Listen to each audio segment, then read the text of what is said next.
What class of cheetahs were we up to today? Oh no, this is the sutta class.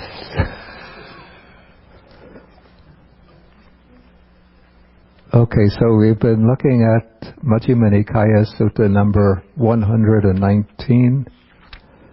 This is the discourse on mindfulness of the body.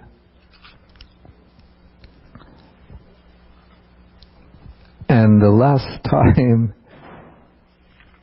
we did very briefly mindfulness of breathing, then we did the four postures. Now there's competition for So we did the four postures, and the section on here is translated full awareness, but I prefer clear comprehension.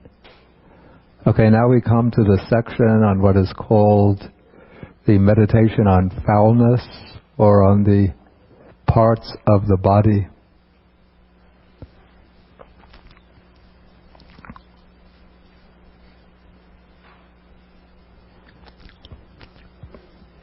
In the commentarial tradition, this is actually what is called the mindfulness directed to the body, Kāyagatāsati.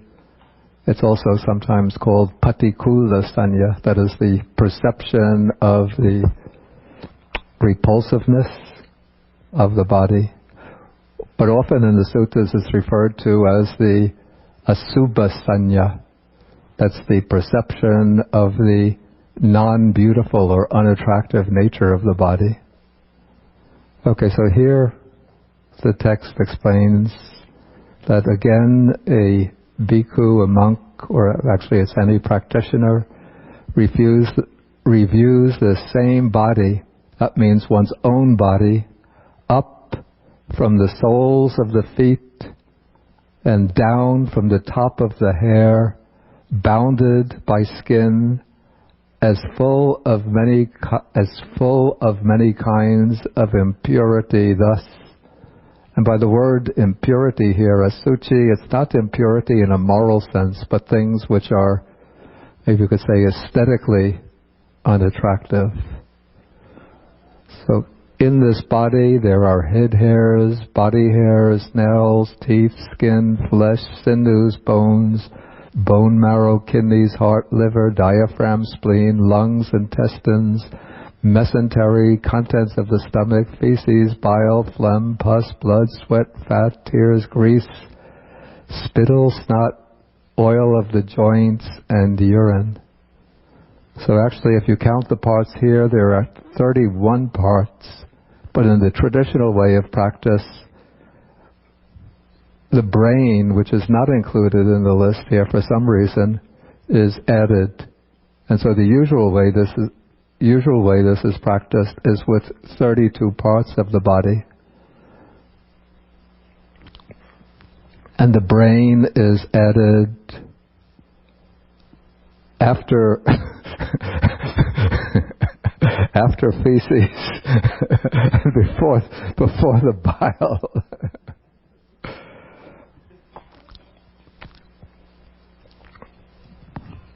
Okay, if you look at the work called the Visuddhimagga, that's the path of purification, the main treatise in the Theravada tradition on the different subjects of meditation.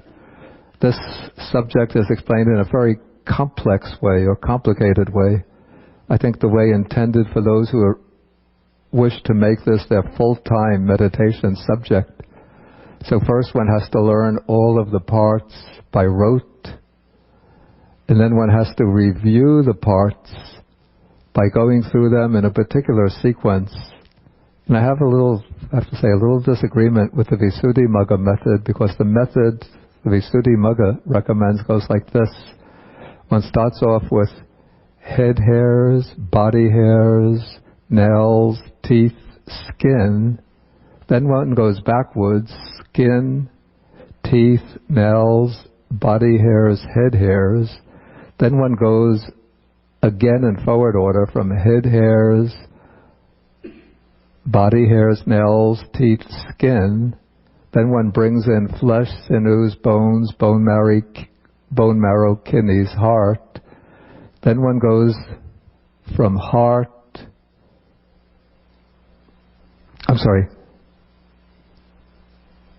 flesh, sinews, bones, bone marrow, kidneys. Then one goes from kidneys back to head hairs, from head hairs back up to kidneys. Then one brings in heart, liver, diaphragm, spleen, lungs. Then from lungs back to head hairs. Then from head hairs up to lungs. Then one adds intestines, mesentery, contents of the stomach, feces, brain. Then from brain back to head hairs. Then from head hairs forward to brain. Then one brings in bile, phlegm, pus, blood, sweat. Then from sweat back to head hairs. From head hairs forward to sweat. Then one brings in fat, tears, grease, spittle, snot, oil of the joints, and urine. Then from urine back to head hairs, and from head hairs forward to urine. But in this way, you keep on bringing in, it seems to give disproportionate emphasis to those items that occur earlier in the list, whereas those that come later in the list only get hit a few times. You know, if you were keeping like a counter like they do on the computer to see how many hits a website gets, the first 5 would get hit 8 times, something like that, 8 to 10 times, whereas the last ones would only get hit 3. So it seems to have, one should have a balanced attention to each of the parts. So I found the more reasonable way to do it was to go from head hairs, up to skin, from skin back to head hairs, then from head hairs, then you go to flesh, sinews, bones, bone marrow, kidneys, then from kidneys back to flesh, then from flesh up to heart, liver, diaphragm, spleen, lungs, then from lungs back to heart, then from heart up to lungs, then from intestines, mesentery, contents of the stomach, feces, brain, then from brain back to intestines, from intestines up to brain, then feces, bile, phlegm, pus, blood, sweat, fat, then from fat back to bile, from bile up to fat, then tears, grease, spittle, snot, oil of the joints, and urine, then from urine back to tears, then from tears forward to urine. In this way, each part gets hit equally 3 times.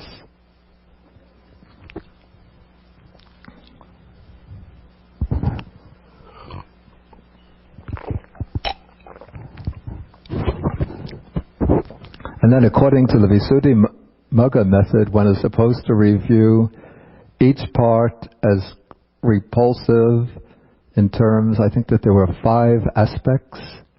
Let's see. In terms of the color, shape,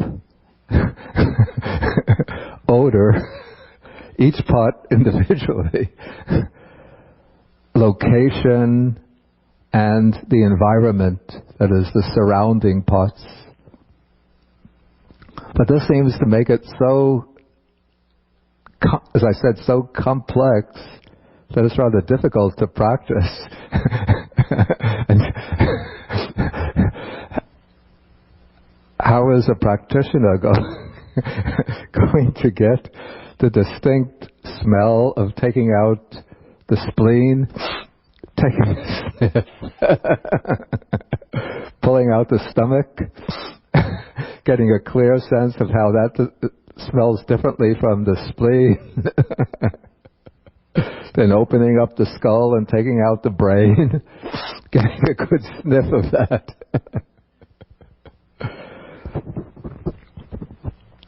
So at least for sort of practical, everyday usage, I think it's sufficient to get just a general sense of the repulsiveness in the appearance of the part.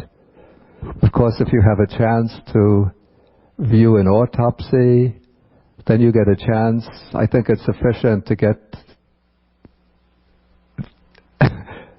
the odor or the fragrance a body that has been cut open with, the different juice of fluids coming out. We used to we used to do this in Sri Lanka.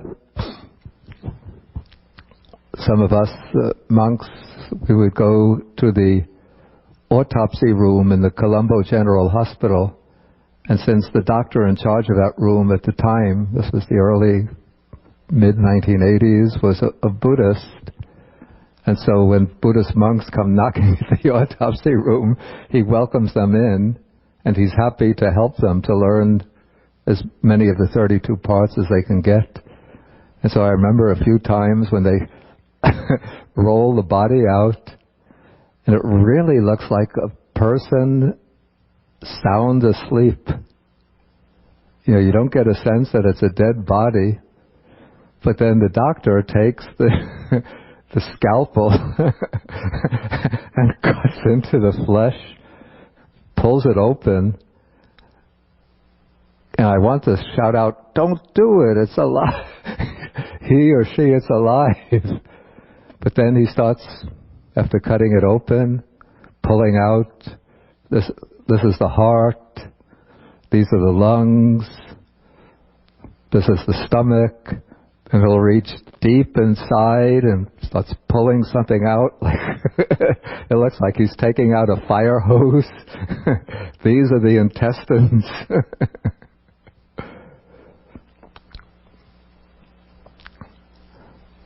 And then the most dramatic moment is when they take this,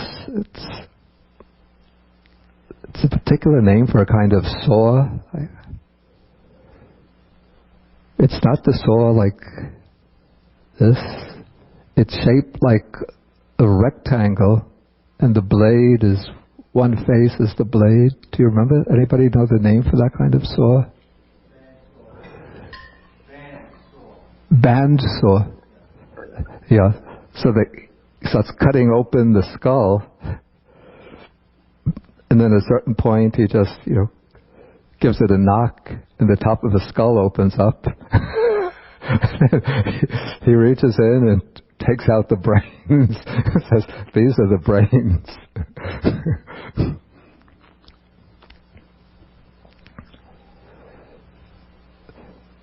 I remember one time I had gone for an autopsy together with this English monk who lived a very austere, ascetic type of life.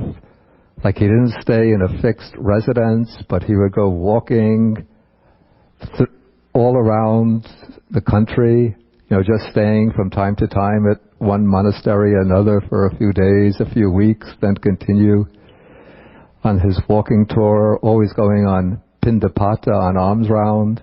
So very tough, austere monk. And I'm sort of the little scholar monk. But when we were watching the autopsy together, I was watching with absorbed interest. But we were both standing up. But he said to the doctor, "Do you have a chair?" I'm feeling a little bit faint.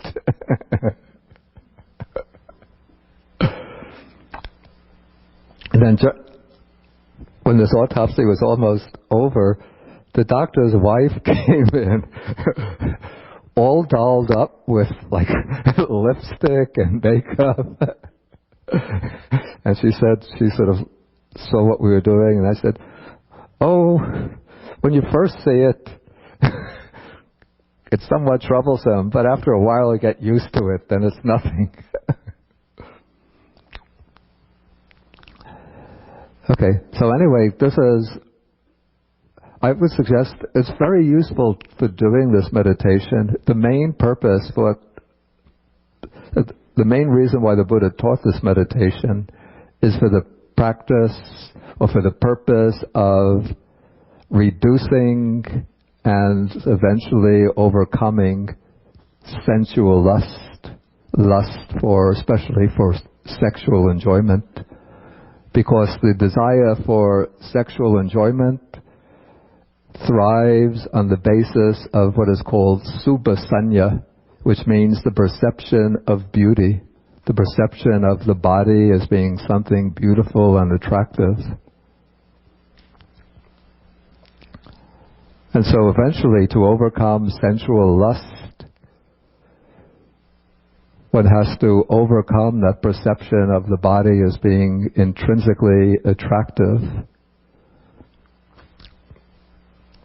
And though this has to be overcome in relation to the bodies of others, but the Buddha doesn't suggest to the young monk, begin with the beautiful girl that you see on alms round, because if he begins with the beautiful girl that he sees on alms round, he'll be thinking hair of the head, hair of the body, nails, teeth.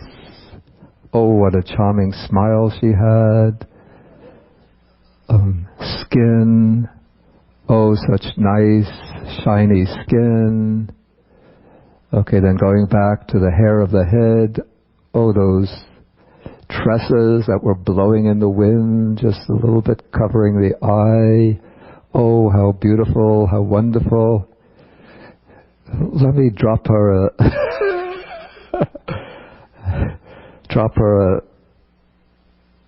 a message or give her a phone call. And so one begins with one's own body, because that's the safest place to begin.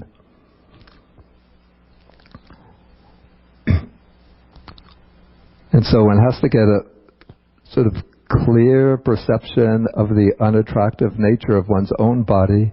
Then after one builds up sort of strength with one's own body, then one can begin to bring the body of somebody else in, but not the person who one feels a sexual attraction to, but could be just an ordinary person.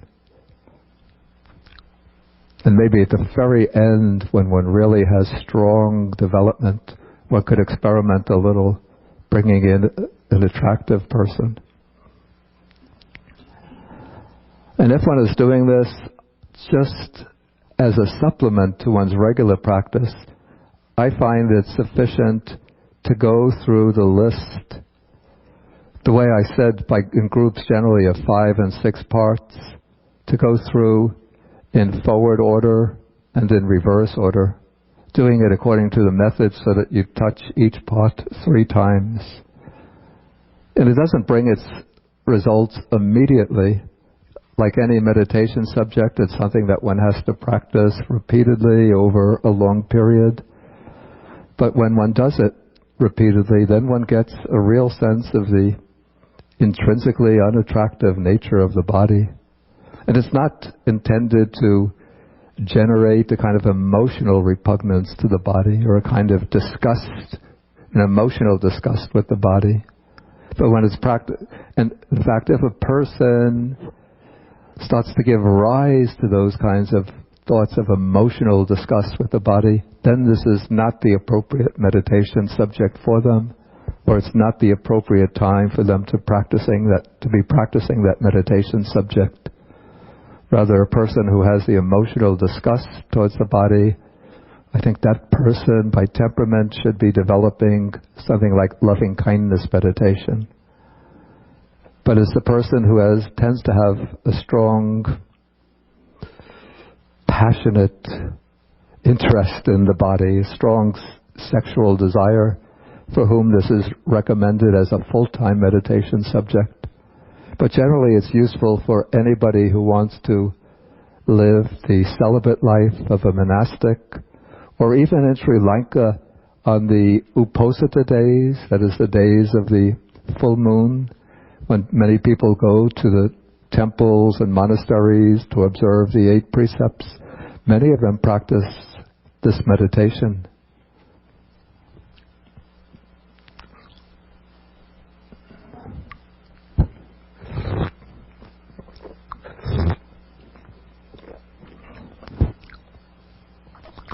Another benefit of this meditation subject, apart from reducing sexual desire, is that it reduces pride or conceit in one's own body. So this is why it's also useful for a person who has maybe somebody who's beautiful, handsome, very shapely, a woman with a very shapely figure, a man with a very muscular body, very handsome. Because if one does this, then one sees, what is this body that I'm so proud of, that I am rating myself as being more beautiful, more handsome, more attractive than others? One sees this body, it's just a collection of these parts, and if you take these parts, lay them out individually, there's nothing attractive about them, nothing to be proud about them. Am I so proud about my lungs? About my heart? My stomach? Look, I have the most beautiful stomach in Putnam County.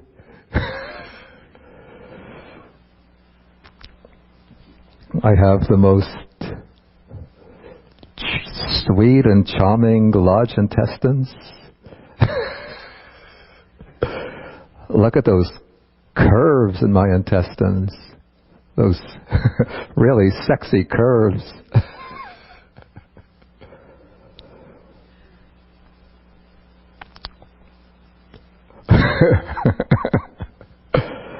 And my feces, man.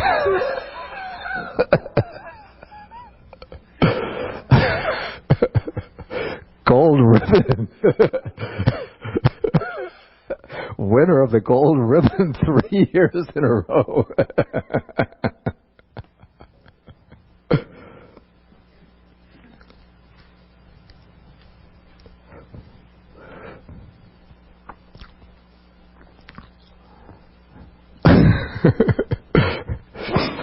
I have to blow my nose into the handkerchief.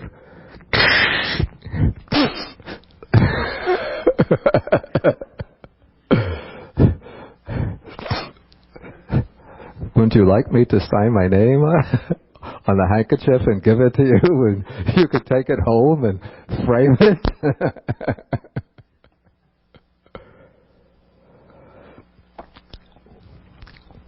Okay, so then to illustrate the way one is to look at the body, the Buddha says, just as though there were a bag with an opening at both ends full of many sorts of grain, such as different kinds of rice, hill rice, red rice, beans, peas, millet, and white rice, and then a man with good eyesight were to open it and to look at it thus, and he were to distinguish the different types of grains and peas. And in the same way, the monk reviews the same body is full of many kinds of impurity thus. Okay, and then he continues with the refrain passage. As he abides thus diligent, ardent, and resolute, his memories and intentions based on the household life or the worldly life are abandoned, and with their abandoning, his mind becomes steadied, internally quieted, brought to singleness, and concentrated. This is how a bhikkhu develops mindfulness of the body. And I should add a short way to do this meditation. Well, what the Visuddhimagga recommends is that as one is going through the 32 parts, as one is doing it over and over, at a certain point, certain parts will stand out sort of more clearly, more distinctly to one's mental perception. Other parts will be more vaguer and more obscure. And so at that point, one drops the more obscure parts and just retains the more prominent parts. Say 5 or 6 prominent parts, and goes through those until out of those 5 or 6 parts, one part stands out as more prominent. Then one just chooses that one part and focuses exclusively on that. And so, I know monks in Sri Lanka who practice this meditation, generally they wind up focusing on the one part that they retain is the skeleton. And in meditation monasteries in Sri Lanka, in one room or another, generally there'll be a real skeleton hanging. It will be the skeleton that they've obtained from the hospital. Or maybe you don't obtain the skeleton from the hospital. Someplace they obtain a skeleton, they have the skeleton hanging there. So somebody who wants to practice this meditation can go there and view the skeleton, get the impression of the skeleton, and then go back to their room to meditate on it. But to do this meditation in a more compressed way, what I found useful is just to take, I think, 4 or 5 parts. What I've done is to take the skin, the flesh, it's the muscles, then just take the internal organs comprehensively, bones and blood, and then go back from blood, bones, internal organs, flesh, and the skin. So if one wants to practice this, one could experiment with different ways. It's good at the beginning to go through all 32 parts, hitting each part 3 times by taking them in groups of 5 or 6.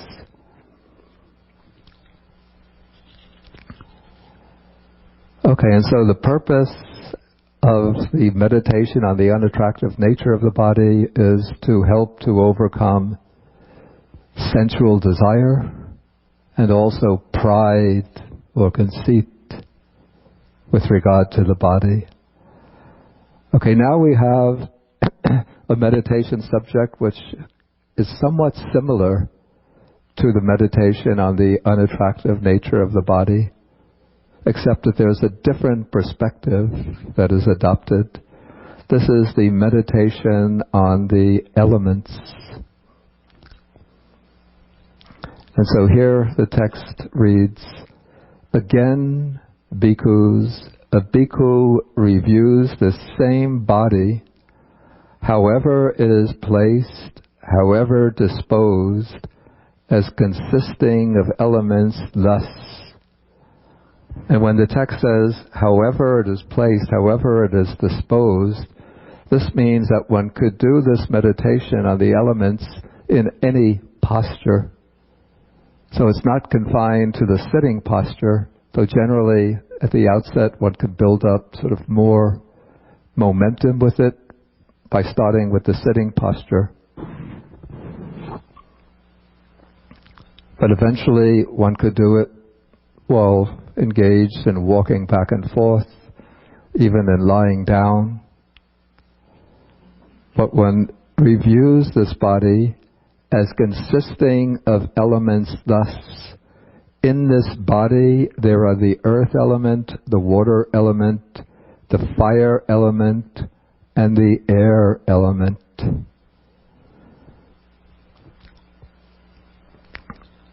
And then the Buddha gives a simile. Just as though a skilled butcher or his apprentice had killed a cow and was seated at the crossroads with it cut up into pieces, so too the monk reviews the same body, however it is placed, however disposed, as consisting of elements thus. In this body there are the earth element, water element, fire element, and the air element. Okay, so in practical terms, how is this meditation subject to be practiced? There are actually 2 methods of practicing this subject. 2 general methods.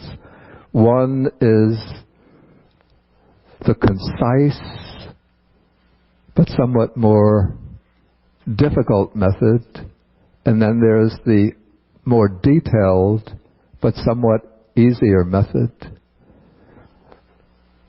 The more detailed or easier method works with 42 aspects of the body rather than the 31 or 32 in the meditation on the foulness of the body. And we see this the 42-fold method in the Buddha's instructions to his son Rahula in Sutta number 62.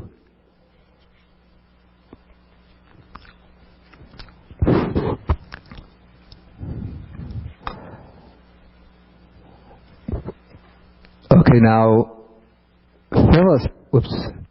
sort of philosophically, that is in the Abhidharmic sense, well actually this is in agreement with the suttas also, the four great elements are present in all material substances, but different material substances have a prominence of one element or another. And so when one takes the parts of the body, even though in all the parts of the body, all four elements are present, but certain parts of the body more distinctively will represent one element rather than another.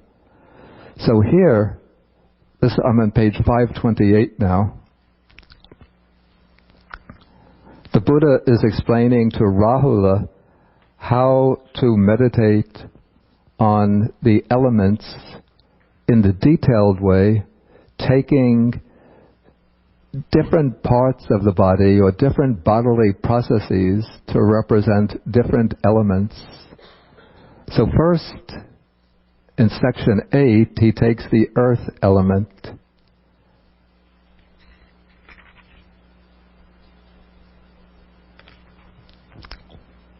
So he explains whatever internally belonging to oneself is solid, solidified, and clung to.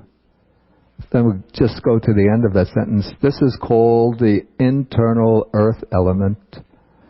And then what is representing the earth element are the parts of the body starting from the head hairs and the body hairs down through nails, teeth, skin, and then continuing to the contents of the stomach, the feces, and then the tradition will add the brain. So here we have, I think, 20 parts representing the earth element.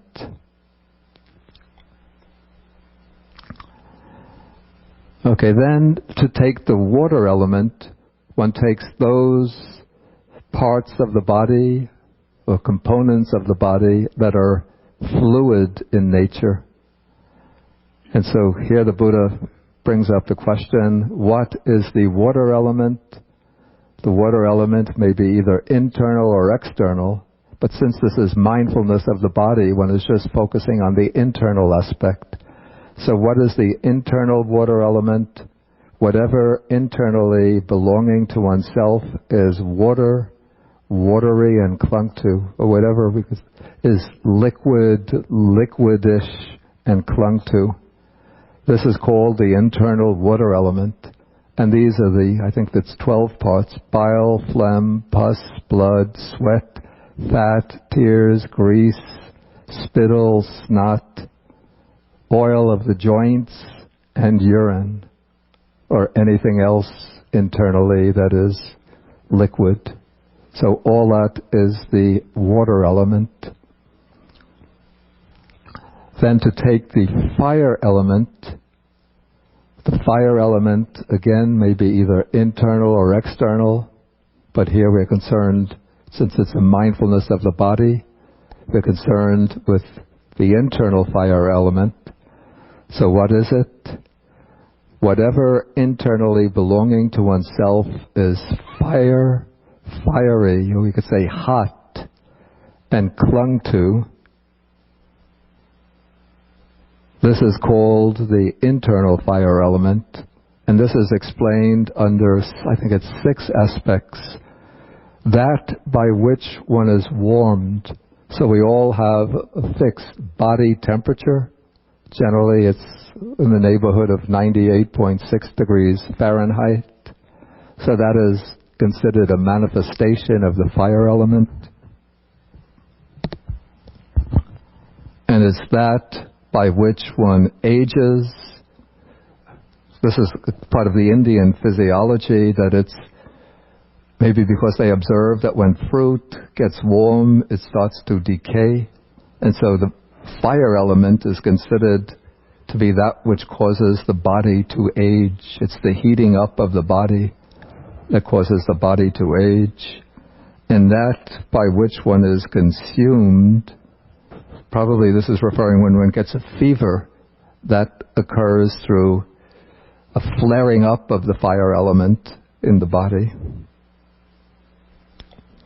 And that by which one is eaten, drunk, consumed, and tasted gets completely digested.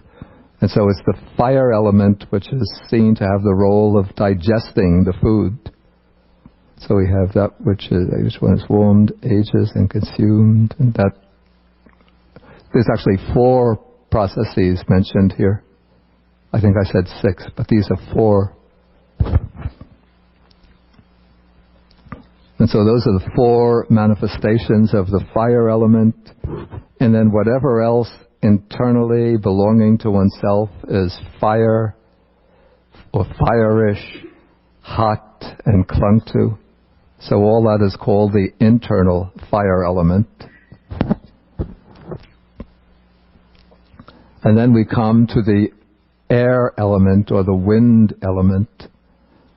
And so what is the air element? The air element may be either internal or external. Then we're taking only the internal air element. So that is whatever internally belonging to oneself is air, airy, and clung to. This is the internal air element.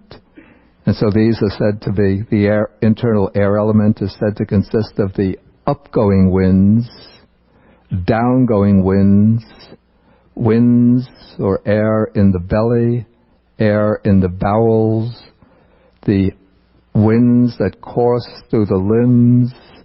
And according to the ancient Indian system of physiology, what we would now call nerve impulses, both sensory nerve impulses and motor impulses.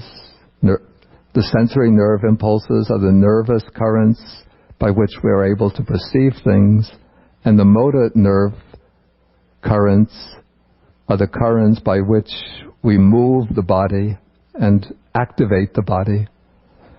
So now we speak in terms of nerve currents or neurotransmitters, but in ancient Indian physiology, those were held to be activities of the winds of the body. And those winds were considered aspects of the air element. Does anybody here know Ayurvedic medicine, the Indian system of medicine? You do? Is that held to be the case in? Okay.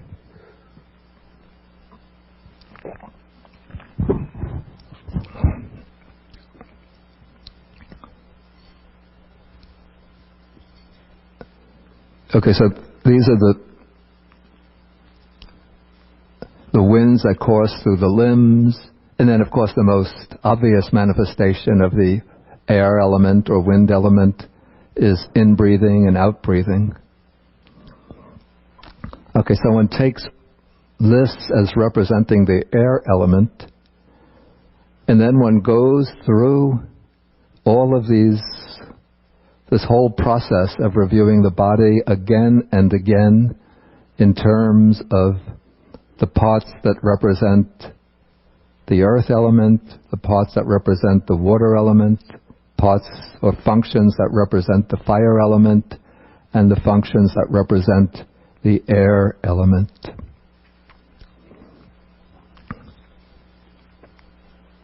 So that is this sort of the detailed,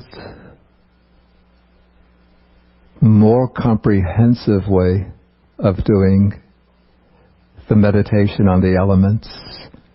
But at a certain point, then one could switch over to the more concise, sort of more concentrated, more powerful way of doing the meditation on the elements. And that is to go directly into or to pick up on the distinctive characteristic of each element. And so the way this would be done is to take, for the earth element, the distinctive characteristic is hardness or solidity. And there's actually a spectrum moving from hardness to softness along, representing different degrees of intensity of the earth element. And so one would begin by taking something hard in the body, which one could feel to get a sense of the hardness. So one could take one's teeth and strike them together to see how the teeth are hard, or one could feel a particular bone, where the bone comes close to the skin, the elbow, for example, the fingernails,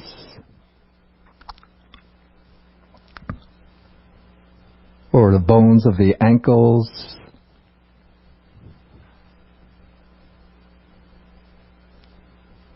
So one begins with the sense of hardness, which one picks up by actual touch, and then one starts moving through the body to feel hardness throughout the body. And generally, to be able to move into this method of practicing meditation on the elements, one needs either a pretty strongly focused mind, initially through something like mindfulness of breathing, or else one should have done the more extended, more complicated method of reflection on the elements first. Of course, if we just sit down and try to get that sense of hardness, it's very difficult. And even with a well-concentrated mind, one has to go through the process over and over. Initially, as one goes through, a lot of the parts won't stand out clearly as hard, but just occasionally one will start to pick up the sense of hardness at certain points. Maybe as one is going through from the top of the head, one could start to feel the hardness there or the solidity. Then one starts moving down the body, sort of in increments, till one is coming through the head, down the neck, then along the shoulders, each shoulder in turn, right shoulder, say, down, the biceps, the upper part of the arm, the lower part of the arm, the hand, the fingers, then do it with the left arm, then go down from the neck, through the chest, to the belly, then down the back, from the neck, down the back, then down the buttocks, then over to the pubic area, even down the genitals, then down the legs, the thighs, the knees, the shins, the ankles, the feet, the toes, trying always to pick up the sense of hardness or solidity. And one has to keep on doing this over and over. It's a process of bhavana, of cultivation, until gradually the perception of solidity begins to stand out more and more clearly, until one could actually sort of scan the body, and it's almost like one is getting that sense of hardness and solidity throughout the whole body, as though one is picking up like grains of sand throughout the body.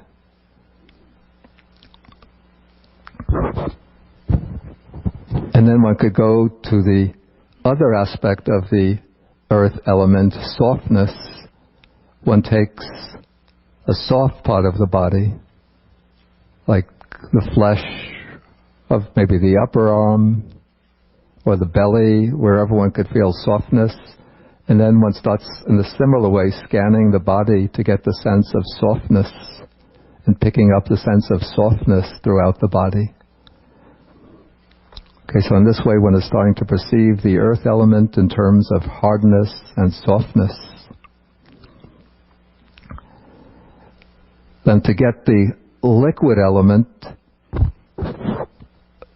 there are two ways to approach the liquid element, the water element. One is through the characteristic of flowing, or maybe just call it simply liquidity. So where does one get the sense of flowing? Well, basically, I could think of two places, or two ways. Yeah, exactly. When one is sitting in a meditation room, the place where you can get the sense of flowing is most clearly is in the mouth. There's another place where you can get it, but I don't suggest picking up on that in the meditation room. It could be very embarrassing for oneself and troublesome for others. Yeah, so one could begin just by getting a sense of the saliva in the mouth. And then once one gets that sort of tactile sense of flowing or liquidity, then one starts exploring the rest of the body to pick up the sense of liquidity. Okay, then the other aspect of the liquid element is, this is according to the commentarial style or Abhidhammic style of explanation, is that the liquid element has the function of cohesion, that is, of binding together the particles of the earth element. And so one gets a sense of how the body coheres, how between the particles in the body there is this binding together. And one could actually, as the mind becomes more sensitive, one could get a sense of how the body is being sort of, how the body is cohesive throughout the whole body, from the top of the head all the ways down to the soles of the feet. And this is representing the cohesive function of the water element. Okay, then comes the fire element, and to pick up the fire element, one has to again sort of explore the body and see that the fire element is represented by the characteristics of heat, where there's a preponderance of the fire element, and coolness, where there's a deficiency or weakness of the fire element. So generally one would begin with the parts where you feel heat in the body is prominent. So one will just sit and just start attending to the body. It can be either the internal heat of the body, or if it's the hot climate is hot, the weather is hot, you feel a hotness around the body. But one picks up a clear perception of heat, and then one starts exploring the body internally to get a sense of the hotness, the natural bodily temperature, which is diffused throughout the whole body. And so one starts moving from the top of the head down through the face, the neck, shoulders, arms, trunk of the body, legs, down to the feet, experiencing the heat throughout the whole body.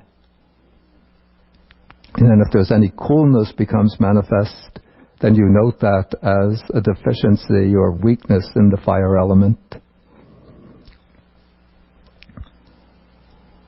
Okay, then the air element, where is one going to pick it up most clearly and distinctly? Yeah, in the in and out breathing. And so one can start by attending to the in and out breathing, but this is done in a different way from mindfulness of breathing. The objective here is not to be following each in-breath and each out-breath as continuously and consistently as possible, but to get a sense of motion, of movement, which is the distinctive mark of the air element. Also, it said the air element has the characteristic of distension, that is, of sort of expanding out and then contracting in, expanding, contracting.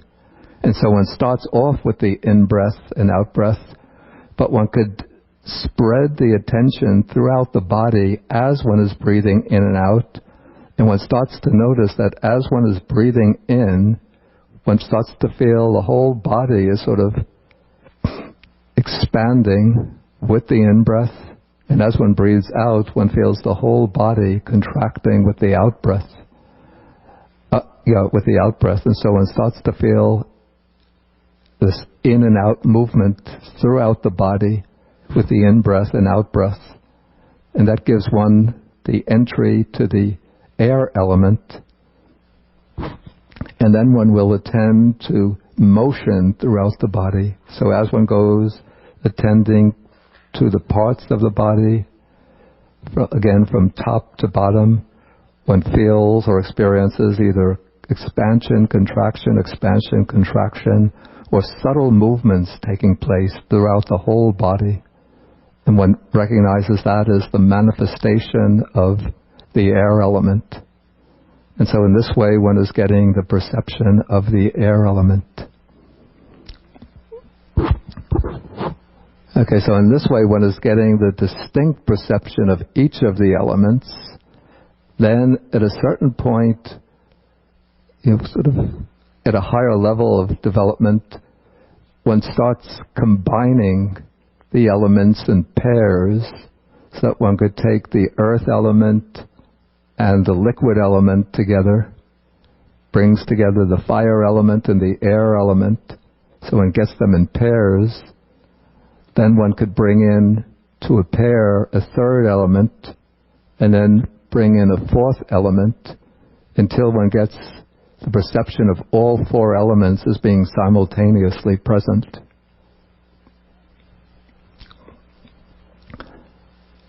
Okay, and the meditation on the elements is somewhere sort of on the, call it the twilight zone, or the border between both serenity meditation, or samatha bhavana, or samadhi meditation, and vipassana meditation, or the development of panya.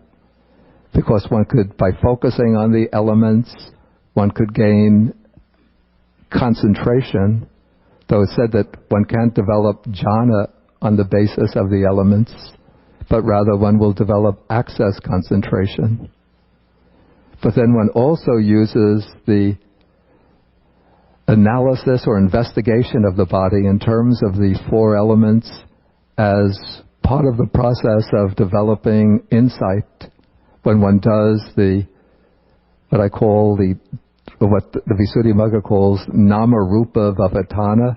That's the delineation or discrimination of mentality and materiality.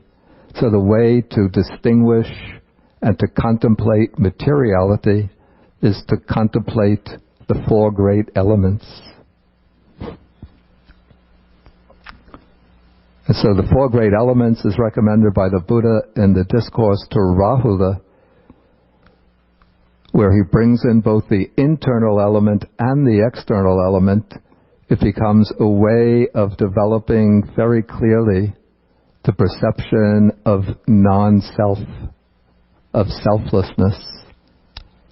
Because one considers this body is made up of the four great elements, and the external world that's made up of the four great elements. So, for example, we take food, we have a plate of rice and tofu and chincai, green vegetables. Now it's external earth element, we eat it, and probably by sometime tomorrow it becomes internal earth element. And then part of the internal earth element that the body doesn't want to assimilate, tomorrow it becomes external earth element. And then we drink water or tea. You have the cup of tea, now it's external water element. I drink it, and before long it becomes internal water element.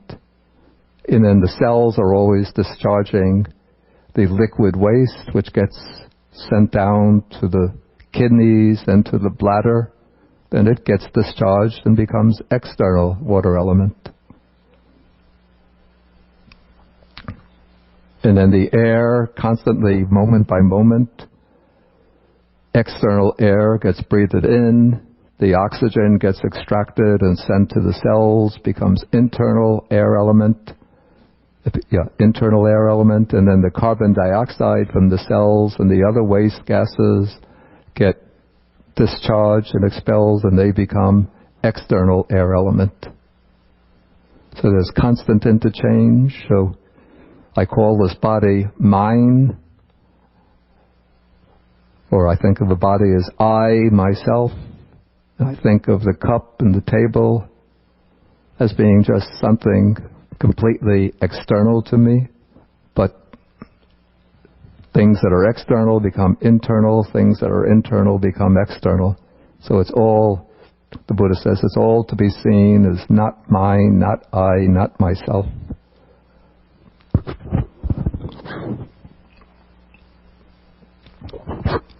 Okay, at this point I'll ask whether there are any questions on, so far we've covered the foulness elements.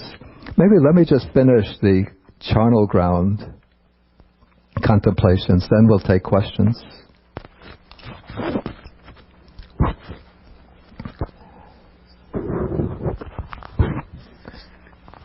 Okay, what is here called the charnel ground contemplations is a bit different from the cemetery meditations which are spoken of in some passages in the suttas, where the Buddha speaks about the monk contemplating a corpse, also like 1 day dead, 2 days dead, 3 days dead, and then in different stages of decay. Of course, and then this is the meditation subject which is elaborated in 10 aspects in chapter, I think it's chapter 6 in the Visuddhimagga. In that method of doing the cemetery contemplation, the meditator is actually supposed to go to the charnel ground to see the corpse in a particular stage of decay. Because in ancient India, when people were, I think when criminals were killed by the state, what they would do is just take them and throw them into a charnel ground, which would be, I guess, some distance from the town or village, and there the bodies would decay. And so animals, they wouldn't last in the state of decay very long, because animals would come to chew them up, and birds of prey would come to feast on them. And so it would be possible for monks who are intent on practicing that meditation to go off to the charnel ground and to see the corpses in different stages of decay. But in this meditation, it's actually clearer from the words used in the Pali text, but here it's translated as though he were to see, which in Pali is sayatapi.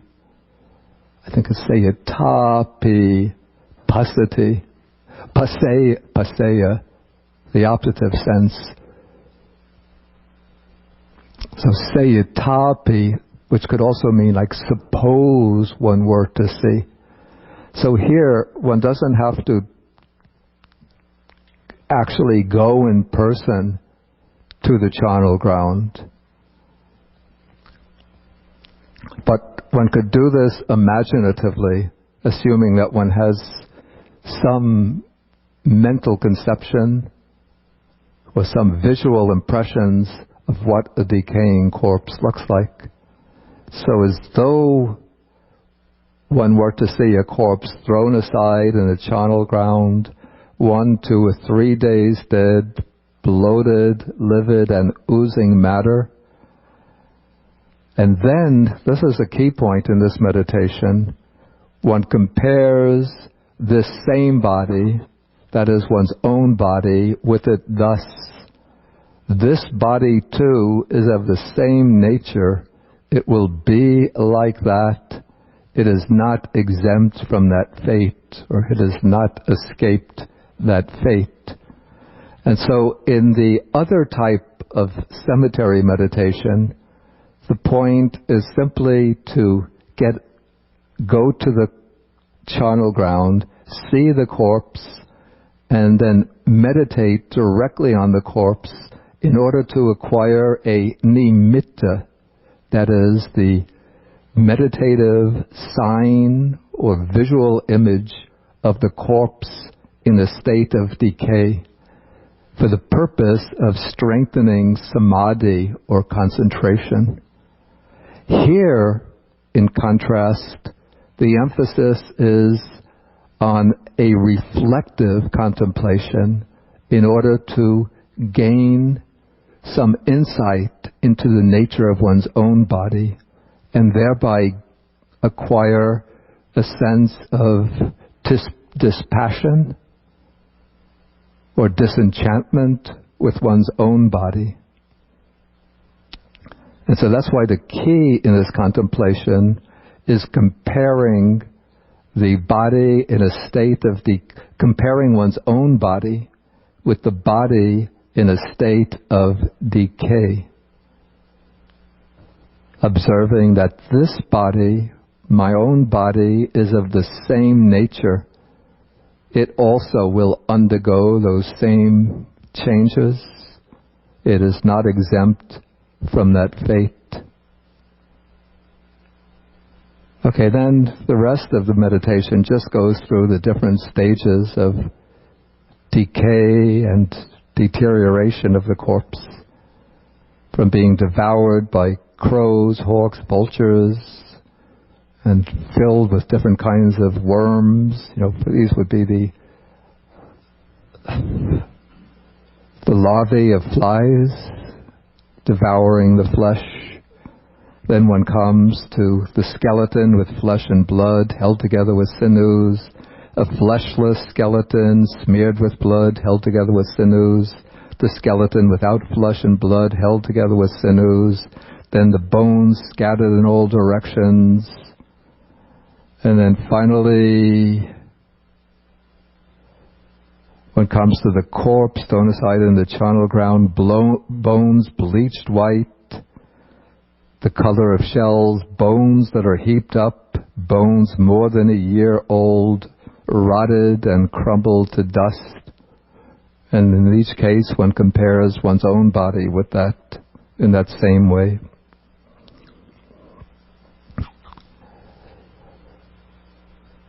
Okay, now we can take questions.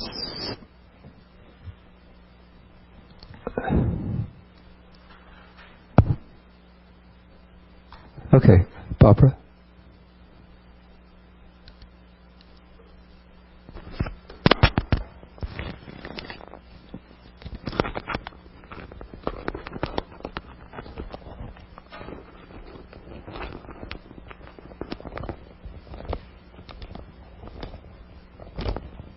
Hello, testing. Oh, you okay?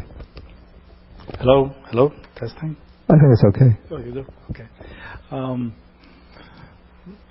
I'm a retired engineer, and I have a hindrance when I attempt this meditation, and that is that as I go through all the body parts, I see the beautiful functionality Yeah. and I have trouble trying to find the repulsive nature of them. Yeah. And the heart is a beautiful organ, Yeah. and so on with the whole list. Yeah. I mean, we can pick on the ones that are not so attractive, like the snot. Yeah. But it's still a difficult process that I go through. Yeah. Yeah. I understand that. In fact, I've read some books, or at least parts of books on physiology, and repeatedly I'm just like awed by the magnificent sort of way in which all of these organs of the body are able to perform their functions in harmony, without me having to exercise any volitional control over them. Until I read the book, I don't know what the liver has been doing all of those years, 20-something years. The liver has been doing its job, and I have no knowledge of it, but is functioning perfectly on its own. And I don't have to tell the stomach, get busy stomach, digest the food. You know, I don't have to tell the lungs, come on guys, in, out, in, out. But if I'm reading a book, absorbed on the computer, sleeping, the lungs are right there doing their work. Expanding, contracting, expanding, contraction. And like, you know, the heart, people are complaining sometimes about the stress of modern life. Nowadays we have to work like 10 hours a day, 6 days a week.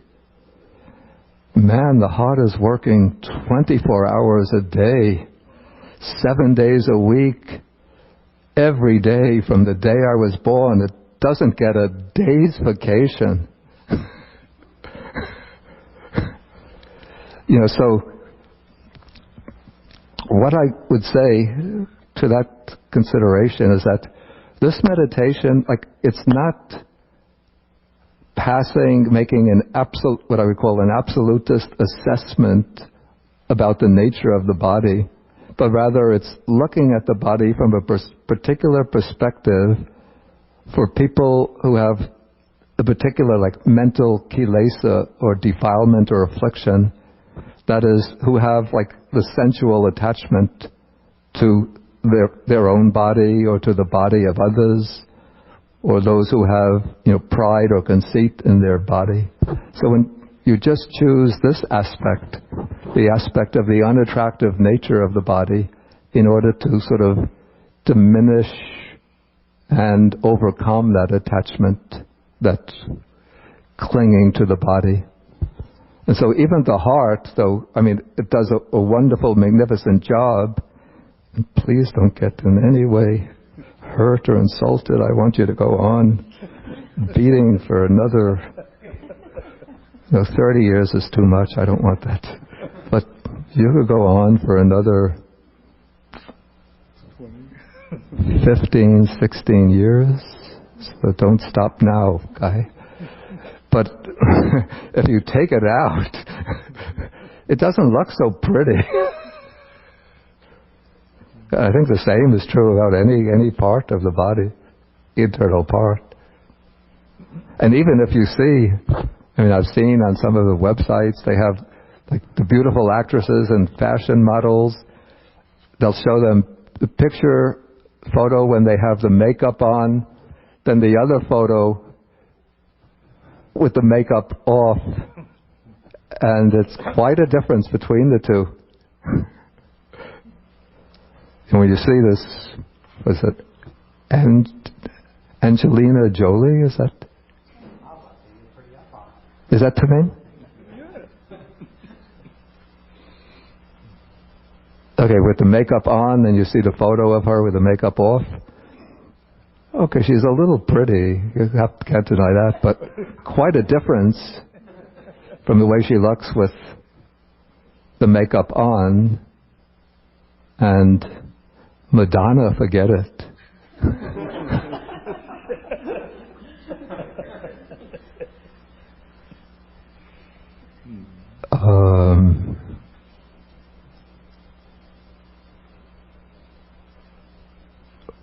Who is that popular singer?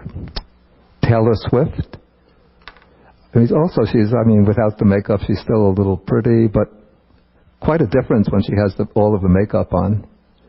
So the makeup helps a lot also.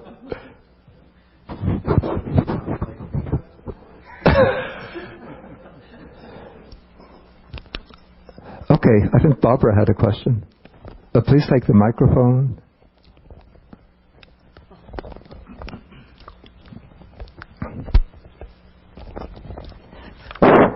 Yes.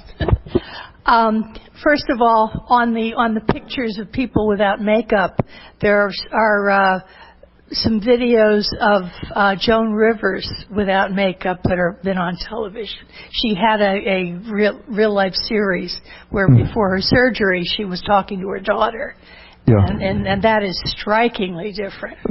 Absolutely different. But my question has to do with that phrase, and is clung to, that is in the bodily parts. Yeah. What's the significance of that? Because I'm also feeling that all of this about, I never attach to seeing things as repulsive. Yeah. And I think my sense is that the real aim is to approach neutrality, and educated neutrality. Is that a fair reading? Yeah. First, there seem to be two questions here. First, the expression that's translated "clung to," it's a little bit misleading because it's a word that originally it comes from the word upadana, which means clinging, or the verb upadiyati, what is clung to. But it comes to be used in somewhat of a technical sense. The Pali word is upadina. It comes to be used in the technical sense. I would almost translate it as organic, that which pertains to one's own organic body, as contrasted with things that exist apart from one's body. So, for example, if one gets a haircut, while the hair is part of one's body, it's upadina, because it's part of one's organic body, but the hair that's cut off and that sort of falls to the ground, or when we shave the head that gets caught within the razor, then it becomes anupadina. It's no longer part of the organic body. Similarly, when we clip, right now the fingernails are upadina, because they're part of my organic body, but if I clip them, then the clippings become anupadina. They're not clung to. So that is the meaning of that expression. Yeah, then as far as what you put it, you used a very good expression, something neutral. But you used an adjective with it? Considered neutrality? Do you remember? Yeah, that was very good. Educated neutrality. Yeah, so the object, as I said, is not to have this emotional disgust towards the body, but to be able to look at the body from a dispassionate perspective with that kind of neutrality. Yeah, so that the ideal is not to be repelled by the body, not to be attached to the body.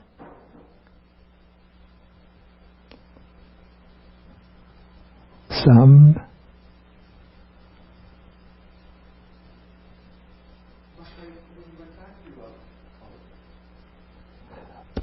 When you went back to the Sutta number 62, it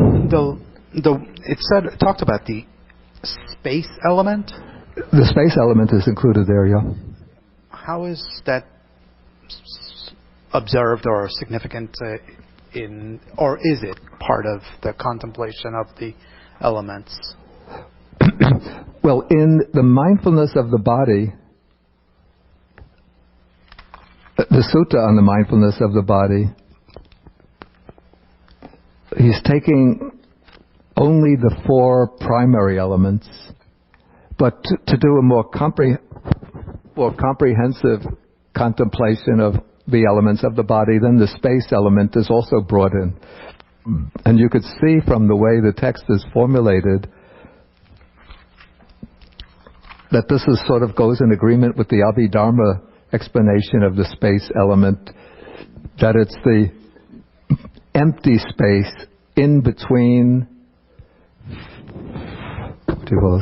the contours of things, or the space that defines the contours of things, the space in between unoccupied, or space is the unoccupied areas, rather than, you call it the absolute Newtonian space, which also comes to be considered one of the elements in some schools of Buddhism, the sort of all-embracing, all-comprehensive space. But this is simply what we would call the empty space, unoccupied space. So on page 529, so what is the internal space element? It's that which is space, spatial, and clung to. That is the holes of the airs, the nostrils, the door of the mouth, or rather it would be like the opening of the mouth, and the purcha, whereby what is eaten, drunk, consumed, and tasted gets swallowed. That would be the... Any medical?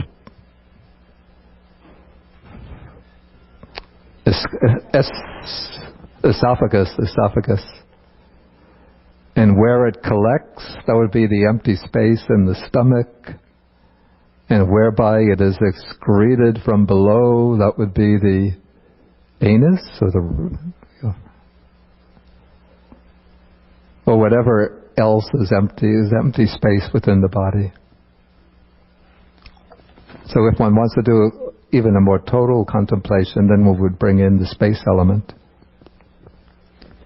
And when you were talking about all the 32 parts of the body, you suggested going back and forth. Yeah. What is the purpose? Is that to see the relation between the various parts of the body, or it sort of develops what you might call a mental skill in getting familiar with the parts of the body.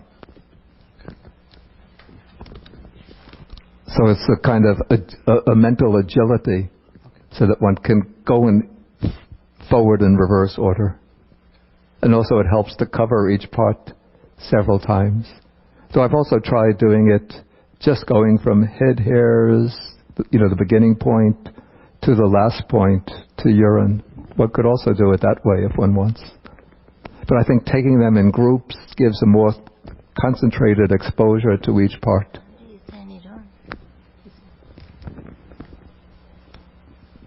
And when one does it, of course, it should be done at a moderate pace, not too slow, because then the mind will start to drift, but not too quickly, because then one doesn't really pick up a clear perception of each part.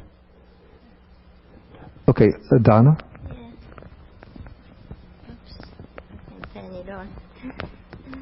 Do you know which part to speak into?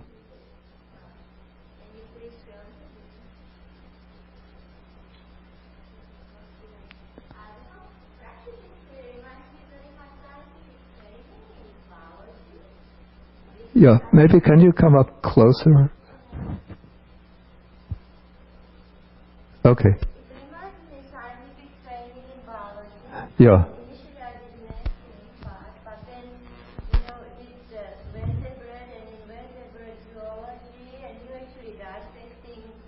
Yeah. Yeah. Yeah.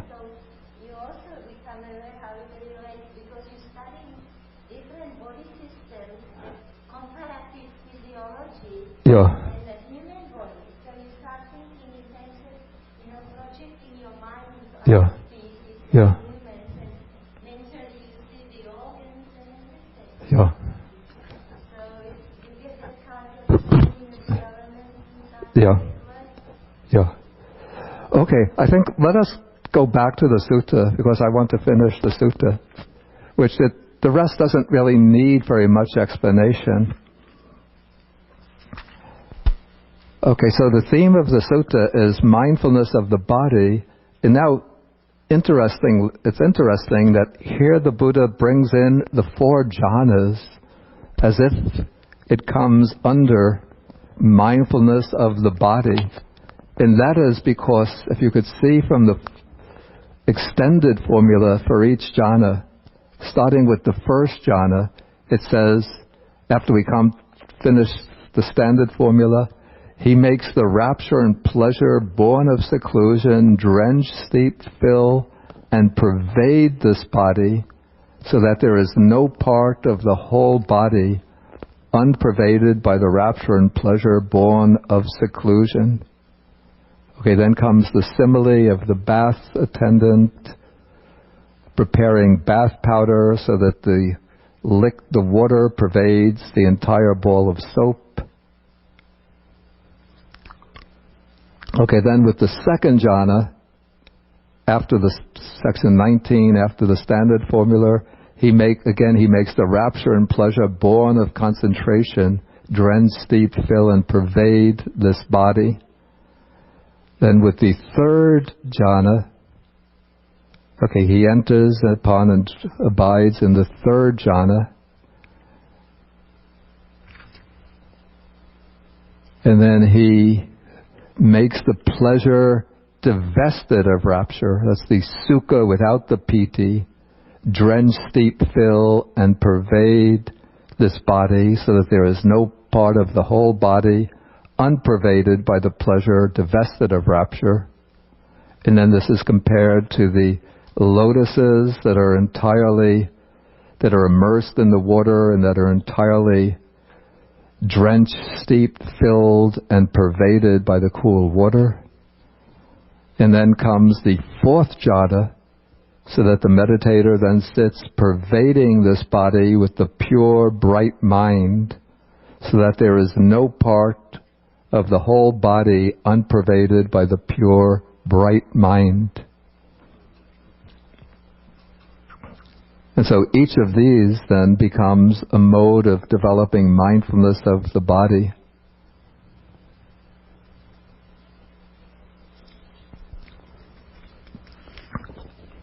Okay, then in the following paragraphs, the Buddha praises mindfulness of the body in various ways with different similes. This, because time is running out and I want to finish the sutta today. So you can read this on your own. It doesn't really need explanation. And then the important passage, starting with 32, where the Buddha is going to explain the benefits that arise from mindfulness of the body. So he says, when mindfulness of the body has been repeatedly practiced, developed, cultivated, used as a vehicle, a basis, established, consolidated, and well undertaken, these 10 benefits might be expected. What 10? One becomes a conqueror of discontent and delight, because one has developed this solid perception of the body, so one is not overcome by finding delight in external sense pleasures and discontent when one fails to get them. Okay, so one becomes the conqueror of discontent and delight. One becomes the conqueror of fear and dread. Particularly, I guess, after one has done the cemetery contemplations, then one has, one has actually faced the stark reality of death. And so now one is not afraid of anything that might threaten this body. Then one is able to bear cold and heat, hunger and thirst, flies, mosquitoes, ill-spoken words, unwelcome words, and painful bodily feelings.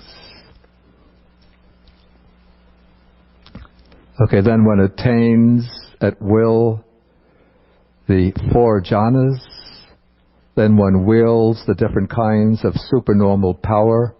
Those would really become accessible to those who master the 4 jhanas, and even beyond the 4 jhanas, the 4 formless meditations. So those are the powers like being able to multiply one's body, being able to pass unhindered through walls and mountains. So don't think if you've done a little mindfulness of breathing or a little meditation on 32 parts of the body that you could go flying through the sky and walking on water. Okay, one develops the divine ear element, so one could hear sounds, distant sounds, and sounds in other realms of existence. One develops the ability to read and understand the minds of others. One recollects one's past lives, even hundreds and thousands of past lives. One develops the divine eye so that one could see beings passing away and taking rebirth in accordance with their karma. And then finally, one develops or acquires the knowledge of the destruction of the defilements.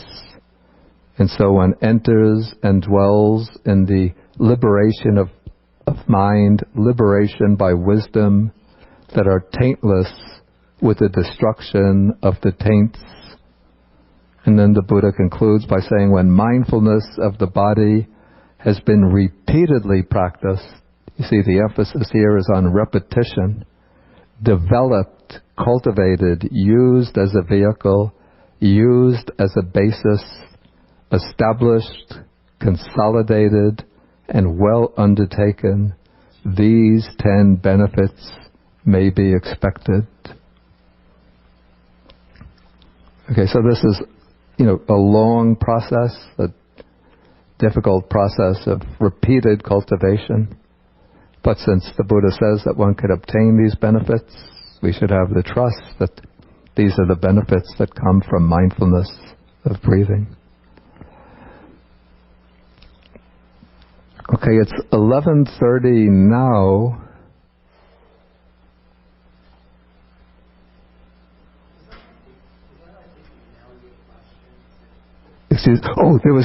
That reminds me, somebody handed me an internet question. Okay, let me just... Okay, in Sutta 62, space is discussed but not mentioned in this sutta. Why? I already dealt with that question. Yeah. So we already dealt with that question.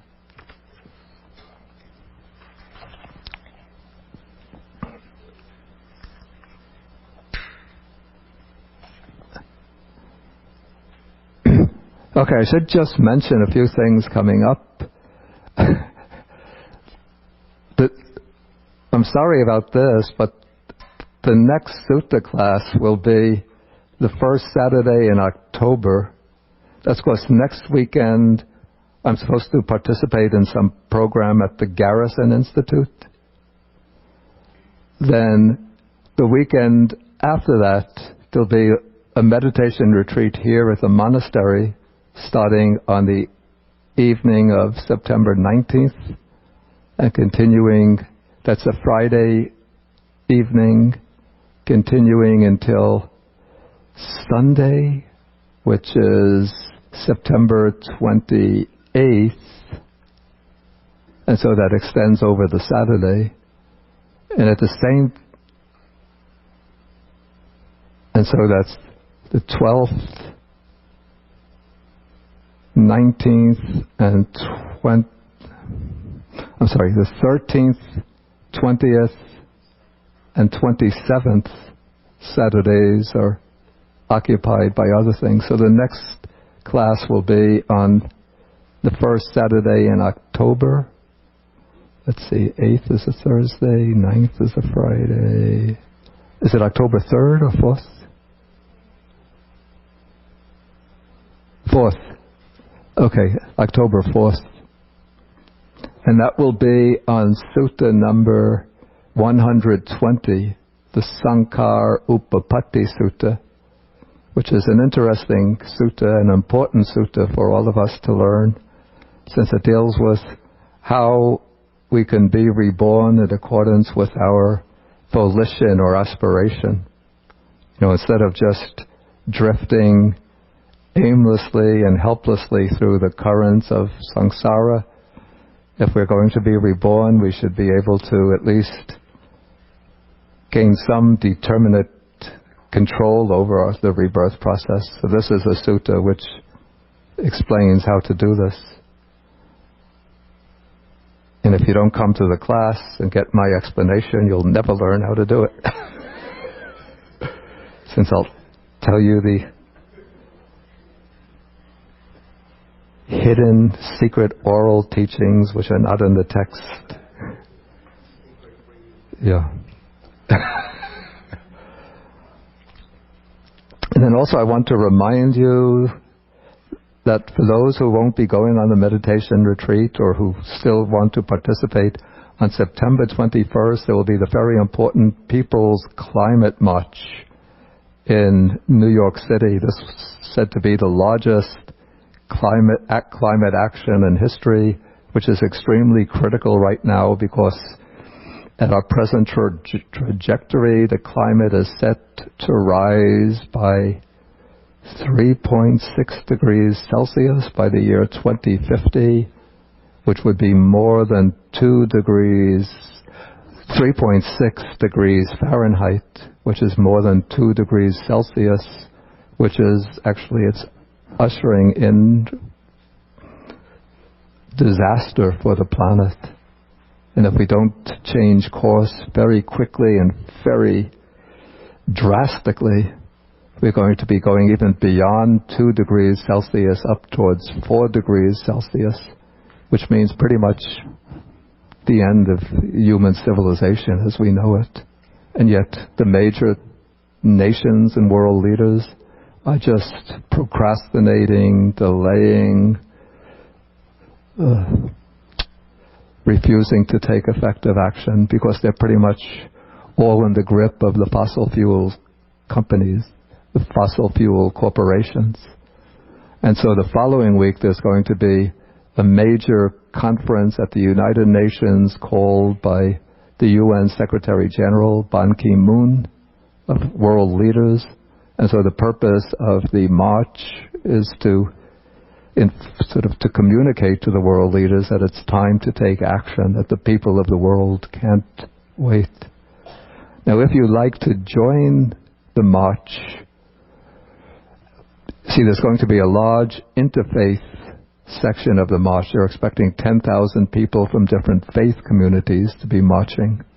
And part of the interfaith group will be the Buddhist group. So if you want to join the Buddhist group, if you give me, just write on a slip of paper your email address, I will then send you the contact address, the contact email, to get the information from the organizers of the Buddhist section of the march, so you know where they're going to be meeting, and then you can join that section of the march. Okay, so we'll end. You could just write it on a slip of paper and put it up here. Oh, that's a good way to do it. Okay, so now we end by sharing the merits. Oh, and let me also remind you that on November 1st, that's a Saturday, Buddhist Global Relief will be having its annual New York City Walk to Feed the Hungry. This will be in New York City, in Riverside Park. But if you're living closer to in Connecticut or closer to Connecticut, there'll be a walk in Connecticut, the BGR walk in Connecticut, the following Sunday, November 9th. And you can join that walk instead, or you could join both if you like. And Allison Joe, who sometimes comes, is in charge of that walk. But if you go to the Buddhist Global Relief website, all of the walks are listed there with links to the people who are the coordinators for each walk. And so if you're joining the Connecticut walk, then you could click on that link and then you'll get information, more detailed information about the walk in Connecticut. Okay, so let us end by sharing the merits with the deities, the devas, the Buddhas, the spirits, and so on. Kāyagatāsati Sutta Deva Naga Mahidika Punyantang Anumoditva Chirang Rakantu Sasanang. Kāyagatāsati Sutta Deva Naga Mahidika Punyantang Anumoditva Chirang Rakantu Desanang. Kāyagatāsati Sutta Deva Naga Mahidika Punyantang Anumoditva Chirang Rakantu Mang Parang. Etavatacham hehi sampadang punya sampadang sabbe devanumodantu sabba sampati siddhya. Etavatacham hehi sampadang punya sampadang sabbe bhutanumodantu sabba sampati siddhya. Etavatacham hehi sampadang punya sampadang sabbe satanumodantu sabba sampati siddhya. Bhavagupadaya vichihetato etantare satakai upapanna rupya rupicha asanya sanino dukkha pamochantu pusantu nibbutting.